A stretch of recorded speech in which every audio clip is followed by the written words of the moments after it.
Thank you very much, Gina. And we just are very appreciative of Global Liver Institute for choosing to partner with the Liver Coalition of San Diego in this Beyond the Biopsy, breaking down barriers in diagnosing liver disease. And we also appreciate Novo Nordisk in sponsoring this event and making it possible. We have a great speaker. We're going to have lively discussion, and we're going to capture this learning so that we can make it available online. So thank you very much. I should introduce our speaker. And our speaker today is Dr. Julio Gutierrez. Dr. Gutierrez is a leader nationally as well as locally with Scripps Green Hospital, where he has a practice, and also is the chair of our medical advisory council locally, where he works with the liver specialists in our community who are also as globally recognized as he is. And we just appreciate him taking time to be here with us today and to share a little bit about Beyond the Biopsy. So thanks so much.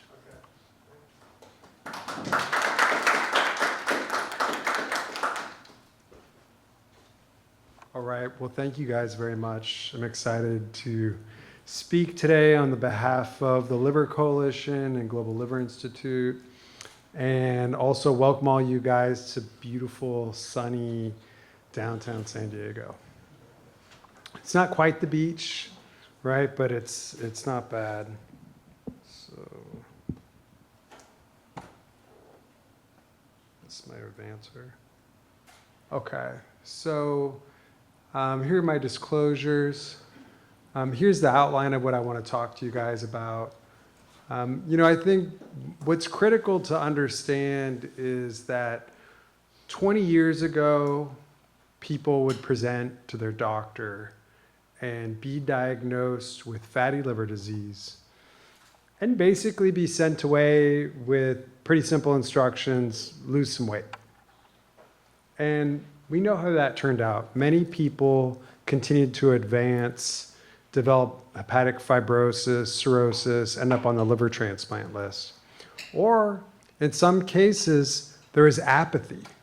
And that was because the primary care providers saw this as an untreatable condition, and they necessarily really wouldn't even send the patient out for an evaluation. Just kind of recognize, well, the liver enzymes are a little high, I think it's fatty liver disease. And then eventually thrombocytopenia would develop, and oh yeah, well, now the patient really needs to go out because they have cirrhosis. So I think what's really important for us now to do is educate people out there who are providers, educate people out there who are patients. Yeah, there's a medical condition we have that's really treatable. We need to get people into care. And this is in a particular focus today, I think, for fatty liver disease, but recognize that fatty liver disease is really kind of a disease of exclusion. And so as we evaluate patients with fatty liver disease, what we'll discover is that there's some other liver disease hiding amongst those fatty liver patients. So, I'm going to give a little bit of a call out today to how really to find these patients, and just a little nod to some of the things that are happening for treatment.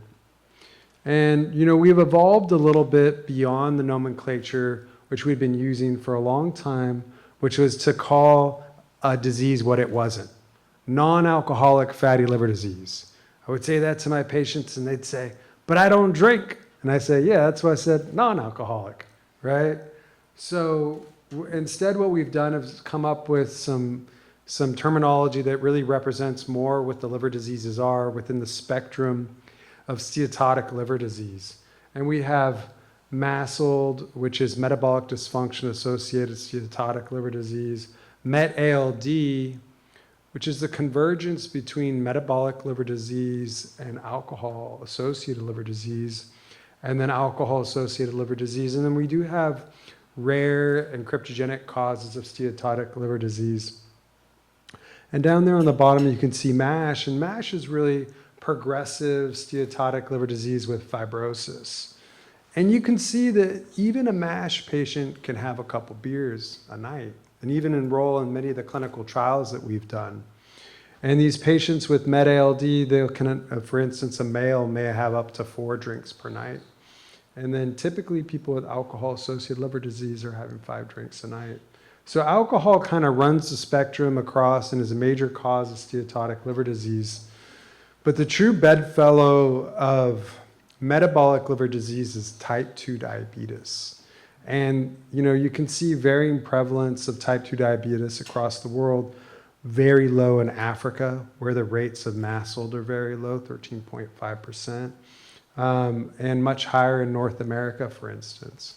So you'll see the tight connection between metabolic risk factors and MASH. And I had up on my earlier side, fibrosis is the prognosis. That was a famous line from Dr. Stephen Harrison. I kind of like it better though, fibrosis gives the prognosis better, but something about the prognosis of fibrosis to remember that it really predicts mortality in our patients. And it's a stepwise increase as people have more fibrosis and even cirrhosis, the risk of liver-related mortality goes up to 50 to 100 times. So you really want to focus on these patients to use liver-directed therapy. But patients with metabolic liver disease will have a high risk of all causes of mortality, but a special risk for cardiovascular death. And patients with MASH will have a higher risk of cardiovascular death up until the time they have cirrhosis. So it's really critical to have a wide lens on these patients. Yeah, you don't have fibrosis yet, but look, your number one killer is cardiovascular disease. And I view this as my true gift when I see these patients, that I know what they're going to die of. And that's something I talk to them about. I'm like, okay, we did your FibroScan, you're stage 0. I know what you're going to die of. You will die a cardiovascular death, most likely. If you don't die a cardiovascular death, very likely that you'll be dying of obesity-related malignancies. And you can tell your patient that, and you can hopefully impact them by giving them that insight, because at the end of the day, I feel like most patients don't go to their doctor to find out what their potassium level was. Patients want to live. They have loved ones, they want to be around for a while. They want to know, how can I live longer? What can I do to better my life? That's what patients want to know. So I think we're getting really important information by risk stratifying their MASH. So this is a kind of stepwise scenario where you might find a MASH patient. Typically we'll find the healthy obese patients to have MASLD, and then as they have metabolic syndrome, their risk for metabolic liver disease increases. Type 2 diabetes, you guys are pros on this now. Fasting hyperglycemia and type 2 diabetes. And then Hispanic, I put there on the top. And there is a single nucleotide polymorphism called PNPLA3.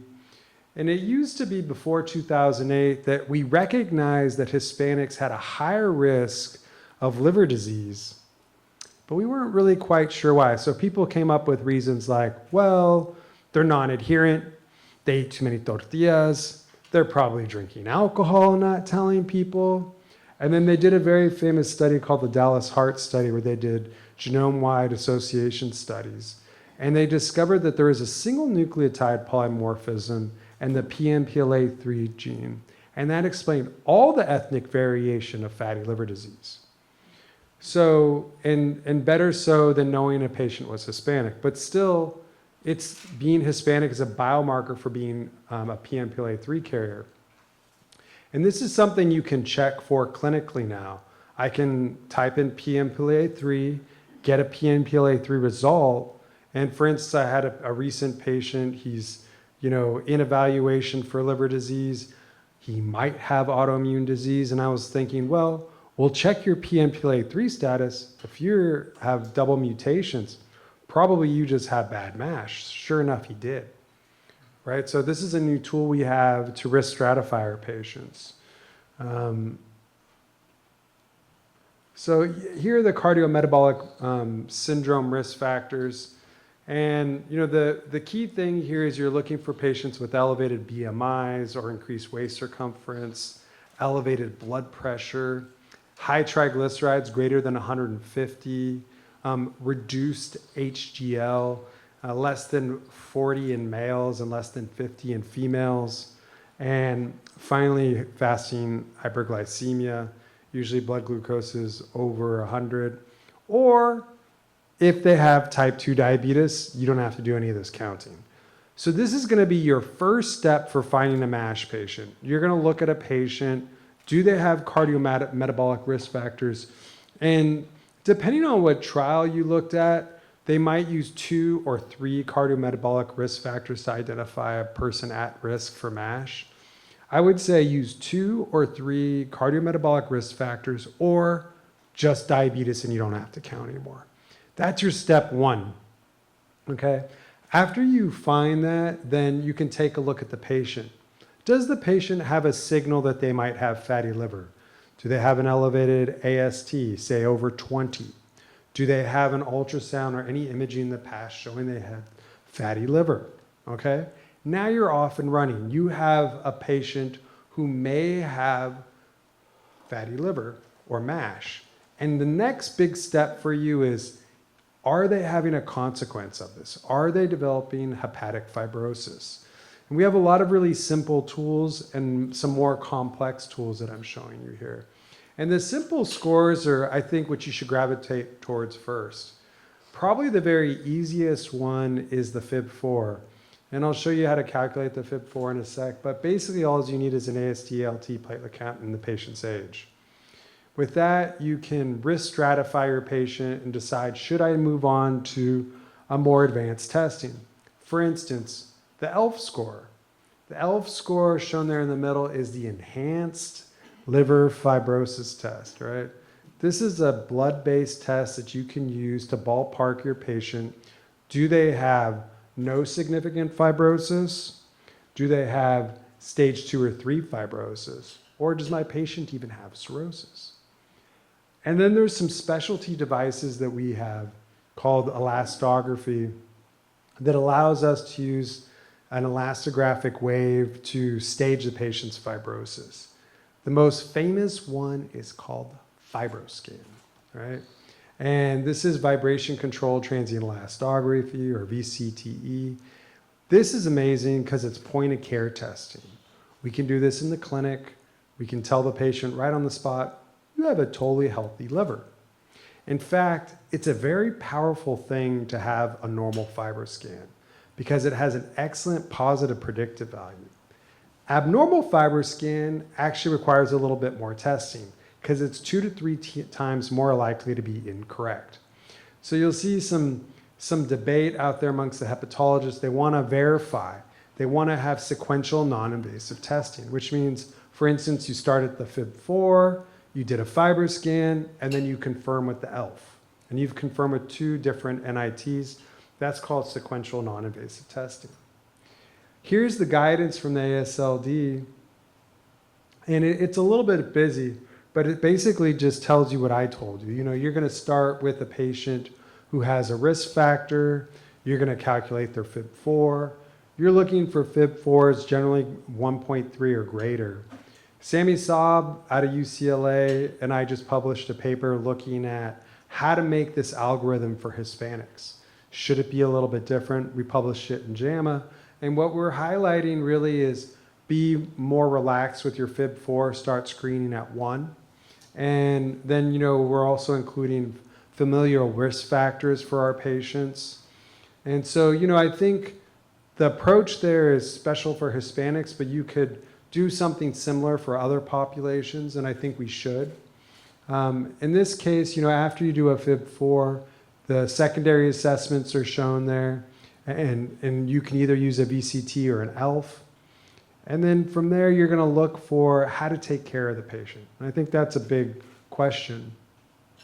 How do these different tests compare to each other? Well, you know, the sensitivity and the AROC and the specificity all vary, but are sort of similar. But the real power is when you have overlapping results. You have a patient who has an elevated FIB-4 and an elevated FibroScan. Oh, that's very helpful. Oh, you have a patient who has incongruent results. They have a normal FIB4, they have an elevated FibroScan. And so you're going to be looking for, like I said, the sequential, oh, you did 2 in a row and they're both agreeing as showing this person has a normal liver or this person has an abnormal liver. At the end of the day, ground truth for non-invasive testing is the MR elastography, right? Because the MR elastography does something similar to what the FibroScan does in terms of sampling a portion of the liver, but the FibroScan is doing 1/500th of the liver, and the MRE is essentially doing the whole liver to characterize the elastography result. So we consider that ground truth. And, I think in my practice, what I will frequently do is just do it in the order it's being shown. Oh, I started with the FIB4, then I did an ELF, and then I did a FibroScan. And if I'm seeing this patient track towards cirrhosis, I'm going to say, you know what, just to be sure, I think we should do an MR elastography. And I know what Scott's thinking. He's looking at me, Julio, in your fancy jacket, talking about MR elastography. People in the community can't do MR elastography, but we flipped that paradigm here in San Diego. Every hospital in our region has access and has MR elastography, but I've also worked to have it available in our community. And we've gone to the local imaging community centers and we've asked, and we've informed them actually, hey, did you know that there's 2 FDA-approved drugs for MASH? No, I did not know that. Well, have you considered this technology that we're using and that there's an MRI device? It's actually very affordable for them. It's like a $25,000 add-on feature for them and some software. So it's a pretty reasonable thing for them to add. So we now have it in San Diego throughout the community for, anybody to order it. So if somebody, say, for instance, can do a FIB4, they can do an ELF, but they don't have a FibroScan, but they end up with a result that they want to confirm, well, they can check an MR elastography, okay? And they can make that diagnosis with the ground truth data, right? And there, really, liver biopsy, the tricky thing about a liver biopsy is 30% of the time it doesn't agree with itself. It's a challenging test to interpret. And what it's really reserved for in my practice is further delineating the nature of a disease. I want to know something about the cell types of the inflammation that's happening. I want to see the pathognomonic features of PBC or autoimmune hepatitis. That's what I'm looking for. Fibrosis staging can be done with these other things really across the disease state spectrum. So it's not common for me to want to biopsy patients these days unless I'm not sure what's going on with them, okay? So look, here's the FIB4, it's online, it's a real easy thing to do. FIB4 of 2.67 and higher is definitely F2, F3, maybe even cirrhosis. At Scripps, I built the FIB4, I'm sorry, you want a picture of it? Let's go back, okay. I'm gonna get the picture with it. All right, so the FIB4, we built it into our Epic system at Scripps, and it's very useful. We can, anybody can use it, and they can quickly decide what their patient's FIB4 is. I mentioned to you guys the ELF score. The reason I like ELF compared to FibroSure or FibroTest is it doesn't have any component of the FIB4 in it.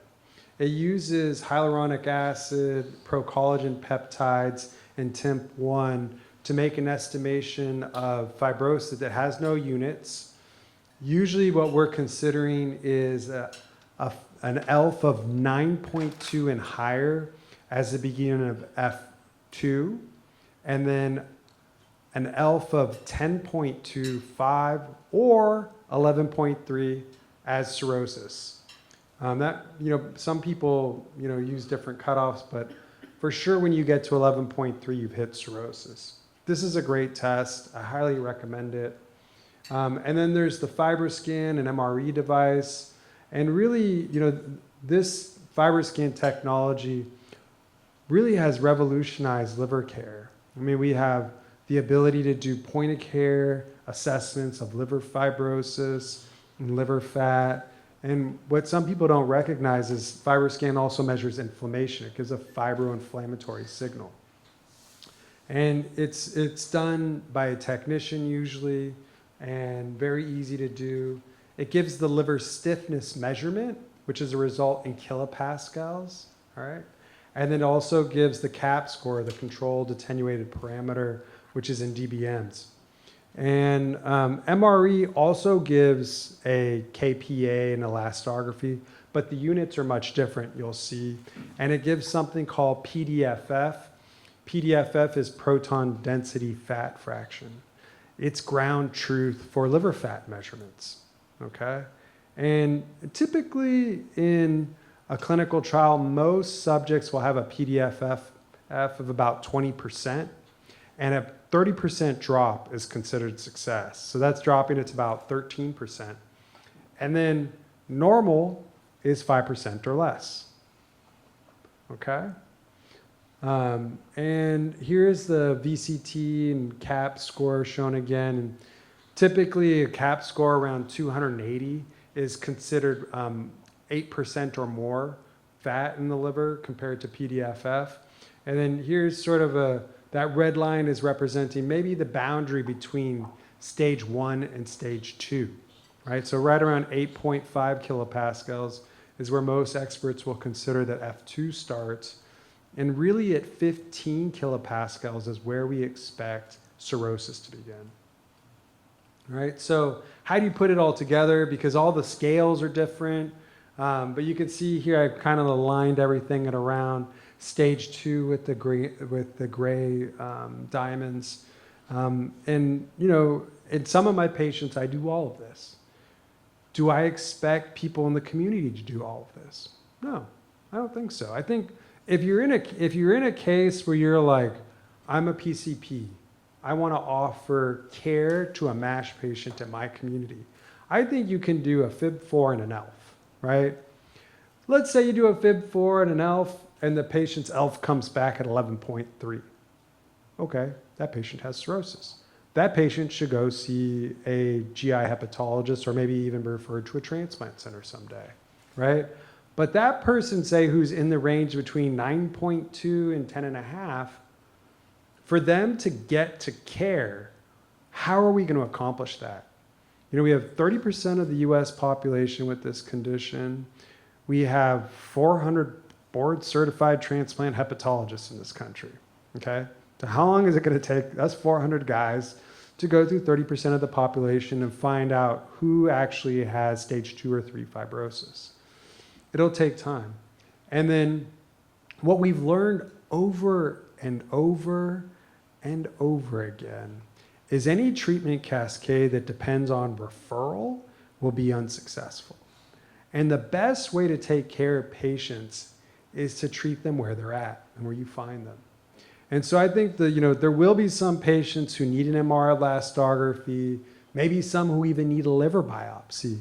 But the vast majority of patients are going to need education on diet and lifestyle and access to 2 FDA-approved drugs. And that really should be the message as we go forward. Here's another look at MRI-PDFF, and this question comes up a lot because how does it relate to the fat that we report out on a liver biopsy? It's a non-linear relationship, but essentially, you know, the PDFF can't go higher than 50%, and most people are around 30%, whereas the liver biopsy can go essentially all the way up to 90% fat. And you know, these NITs, the real benefit of them right now is to settle on a fibrosis stage. The fat's important, but it's a lot harder piece to settle out on. And as the late, great Stephen Harrison said, fibrosis is the prognosis. So you're going to tell your patient your risk of mortality, their risk of mortality, based on their fibrosis stage. If they have fat in the liver, you're going to say, and you also have a high risk of cardiovascular death, right? So that's how you can use your NITs to make the diagnosis. But then what about response? That's actually pretty easy. It's basically a 30% reduction in any of the NITs that you measured, whether it be MRE, whether it be at PDFF, VCTE, CAP, ALT, whatever. It's all 30%. Or a 0.5 drop in the ELF, which has no units. So I think that's a really important message because, you know, the folks out in the community who treat, you know, like how do they know that they're having success? Well, really what I would do if I was a community doc is I would look at an ALT. Did my ALT drop 30% from baseline after 3 to 6 months of treatment with an FDA-approved drug for MASH? If it did, I'm off and running. If it didn't, let's monitor that patient a little more close, see how they do, say, with another 3 to 6 months. And if they haven't achieved success, you need to make a decision. Should I take the patient off this medication if they're a complete non-responder? They had no benefit. Let's say they had some benefit. Let's say you saw not a significant change in their ALT, but their VCT improved by 20%. I might call that patient a partial responder. I might want to leave the questions. I just had 2 questions. One is on the PNPLA3. Yes. Is that once in a lifetime, or is that per occurrence, or how does that work? It's a once in a lifetime test. And essentially it asks the question is, did your mommy have the PNPLA3 gene and did your daddy have it? And essentially the PNPLA3 gene codes RNA. And if you look at the RNA in these patients, they just have one change. It's called a single nucleotide polymorphism. And essentially, if you look at like a codon, like say, you know, AGCTTCAGT, you just have to look at 3 in a row. It'd be like AUU. And that would usually code for 1 amino acid. And in them, they have just one change. It went to AUG, and now they get a methionine instead. And so those single nucleotide polymorphisms are really powerful in humans and animals and viruses. And, you know, that small change in the DNA and RNA ultimately leads to a protein that's shaped like that or like that. And they have slightly different function. And we're developing medicines that are called siRNA. And those medicines can silence the mutated RNAs. And so it's really important in the future to know people's PNPLA3 status. I think right now it's an area of, you know, interest but not clear. But we do have some information. For instance, in the resmetirom trials, they looked at PNPLA3 status. And what they saw is patients generally did similar to people who did not have PNPLA3 status when treated with resmetirom. But you can see that the patients who are PNPLA3 positive, who got the 100 milligram dose, did much better than those who got 80. So one thing you could say is, well, if I have a PNPLA3 positive patient, I'm going to give them a higher dose of resmetirom, regardless of how much they weigh. And I might also say, oh, if I have a PNPLA3 positive, I'm quickly going to be looking to add second-line therapy to them as soon as I can, because I know that they're the most likely to develop advanced fibrosis. I wonder, because patients often educate their doctors on this. And so I imagine sometimes patients are going to say to their doctor, can you test me for this? And the doctor might say, let me look into it. Yeah. Does that happen a lot? Is that how that goes? And is Yeah, it expensive? It's, you know, it shouldn't be any more expensive than really checking an alpha-1 phenotype, which people do all the time in clinic. It's a very similar type test, or for hemochromatosis gene mutations, we check that all the time in clinic. It's just people haven't really started to do it yet, but it's an ARUP send out, and you know, I think everybody's cost for labs and imaging varies depending on their insurance, but it probably shouldn't be any more expensive or less expensive than those tests for the patients. Cool. And then on the GLP-1s, someone that we know went in and did the weight loss and then had the fibrosis score went down from 2 to 4, I mean from 4 down to 2 or something. And there was some sort of synergistic effect he felt from that medication. Is there like a inflammation helper with that medication that's been maybe not part of the original study, but you've observed? With the GLP-1? Yeah. Yeah, well, the GLP-1s are interesting. I mean, there's a few of them. We have the very famous semaglutide. We have tirzepatide. We have others in development. And essentially, most of these drugs have indirect effects in the liver by causing weight loss. But with the improvement in weight loss, what we see is reduction in liver fat. And if you lose enough liver fat, eventually the fibrosis and inflammation goes down. So there's a direct and causal relationship between these drugs and improvement in liver disease, which is why semaglutide is now FDA approved. We'll see. When I talk to my patients about it, I'm like, do you know what this is? And they're like, it's your phone? I'm like, it's an iPhone, right? And do you know which one it is? And they're like, no. I'm like, it's iPhone 15, all right? So they're like, person who's on semaglutide is like iPhone 1, or that's like liraglutide, right? And so we're just kind of marching through these more sophisticated versions of these GLP-1s, which are going to have better and better affinity at the GLP-1 receptor, which either may lead to more weight loss or improvement in lean body mass loss, where people have less sarcopenia and, but retain muscle. Excellent. Anyone else?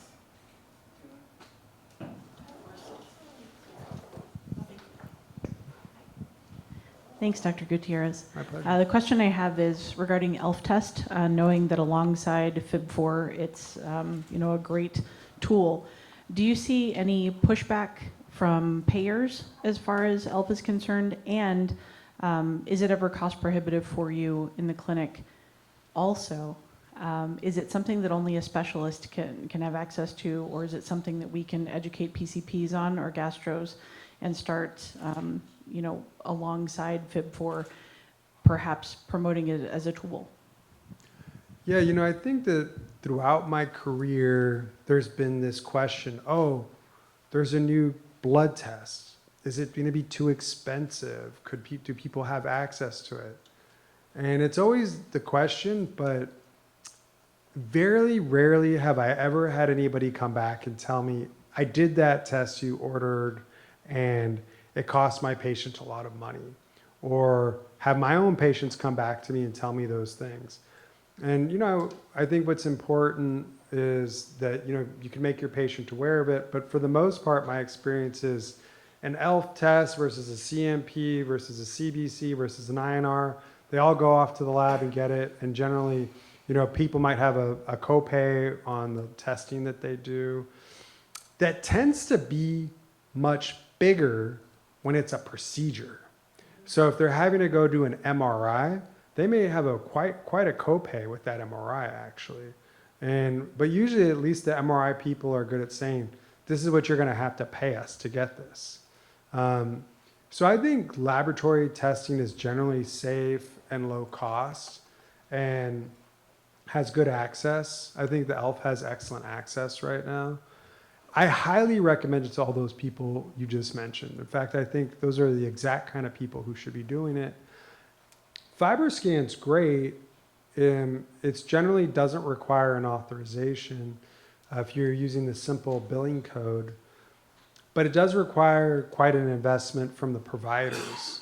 And so it may not end up being available for all 30% of the population that we have with MASH.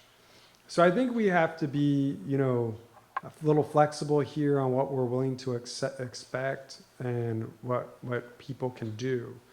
And I think the ELF is a great test for that. And I don't own ELF, I'm talking about it a little bit.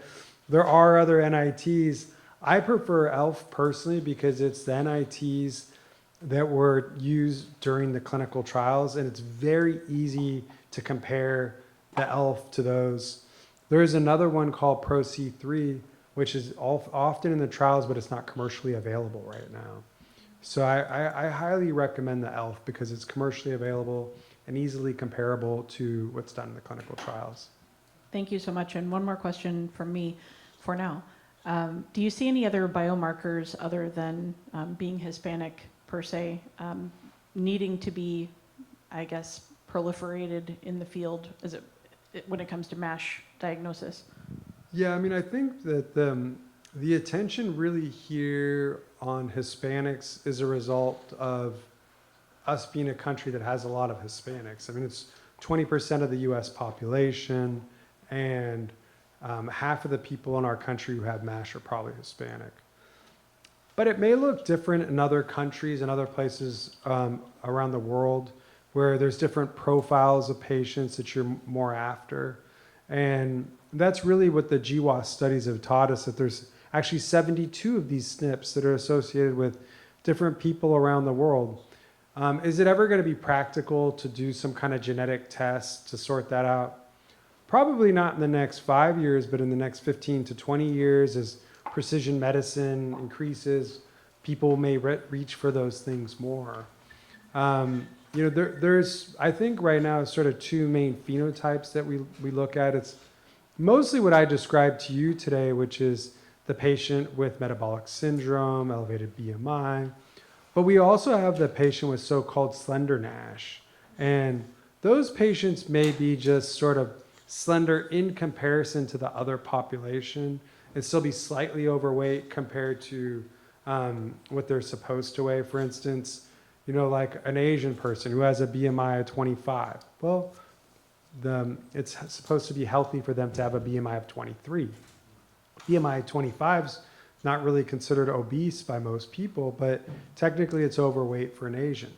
So I think that we need to help, define that population better, help get those patients access to care, and recognize that they could also develop cirrhosis, because we see it frequently, actually. And probably they're at higher risk in a sense because they're not signaling, hey, look at me over here, maybe I have fatty liver, and they may have more covert liver damage. Thank you so much. Any questions from anyone else before we take a break? Yes, absolutely. One moment.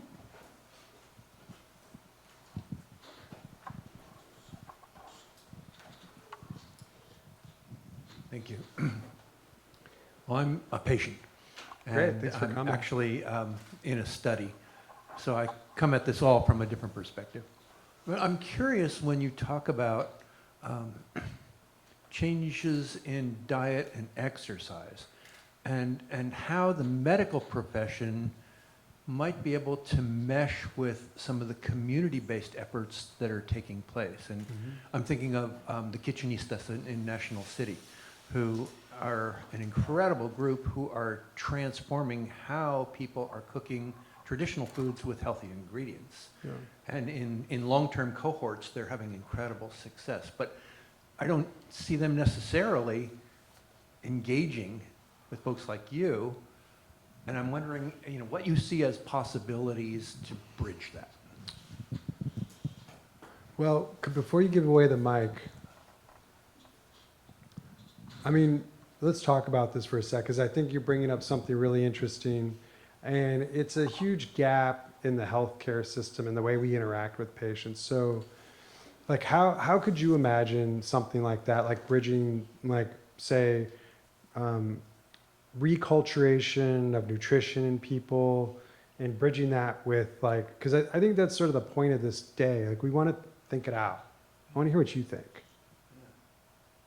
Well, no, I think that's really kind of the next step is, as you said, a lot of people work at trying to change how they're eating and lose weight and exercise more, and then other people maybe do a little bit and maybe don't. But I think that perhaps, and again, I'm not a professional, but perhaps it's the power of the group that's helping each other to make those changes together, and through an institution that is promoting that across the whole community, and they recruit other people into the next cohort, and so there's some power to that. But I don't know that it's really being looked at in this way, so that it begins to complement what you're suggesting, and and maybe there's some ways that can be more formally addressed together. Yeah, I mean, what you're describing, they effectively do for people who need cardiovascular rehabilitation after a heart attack. But you got to get all the way to the point that you have a heart attack, and then they're like, I got an idea. Why don't you hang out with these other people, do nutrition, learn how to do yoga, meditate. Here's how you do exercise. And then what they show is that you can effectively bring people back from heart failure. You can reverse cardiovascular disease. But we don't really have access to that like in our clinics. In a clinic, you may have a very brief period of time. And for instance, right now, I like to tell my patients to do very low carbohydrate diet and try intermittent fasting. And, a lot of them are, well, I'm already kind of doing that. But like if there was like a program that I could be like, meet this person. You guys are going to cook together from now on. And you guys are going to go to this class and do this thing. I mean, many people wouldn't probably need medications. I mean, I think that's the reality of what we're looking at. But how do you build that community back up?